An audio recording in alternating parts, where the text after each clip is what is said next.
আমার নাম মোহাম্মদ নুর আলম। আমার রাতে 3টা বাজে ফাতর থেকে দড়ি নিয়ে আম গাছের সাথে ফিসমরা দিয়ে বান দিয়ে এসএসের পাইপ দিয়ে বাতি দিয়ে কারেন্টের তার দিয়ে আমার গুরুতরভাবে আবে তাবে মারছে। আব্বা পর্যন্ত বলাইছি আর সারে না 31 পানি পর্যন্ত খাইতে দেন নাই।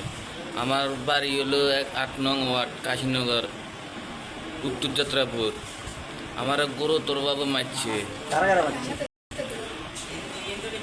মারছে হলো স্বপন, হাশেম, সোহেল, বাচ্চু, ইসমাইল।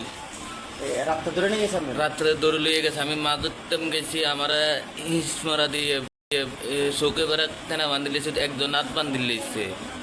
ইসমরা দিয়ে হাতে তুলে লইয়ে গেছে। কি সমস্যা? আমাদের সাথে জায়গা লইয়ে জামিলা ছিল, মামলা ছিল। আমরা আজকে রাই ফানা ছিলাম। আমাদেরকে এবারকে আমরা সাথে জায়গা লইয়ে না পারে আমার হাত থেকে তুলে নিয়ে মারছে। তাদেরকে আর আমি উত্তর যাত্রাপুর এক গ্রাম কাশীনগর ইউনিয়নে একসাথে একবারই, মানে পাশাপাশি বাড়ি। শুক্রবার রাতে 3টা বাজে। হ্যাঁ,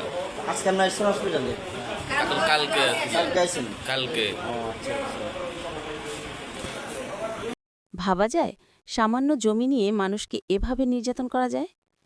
সামান্য মুরগি চুরিকে কেন্দ্র করে তো এমন মানবিক নির্যাতন করা যায় না। প্রশাসনের কাছে একটাই দাবি, ঘটনার সুষ্ঠু তদন্ত করে বিচার ব্যবস্থা নিশ্চিত করা।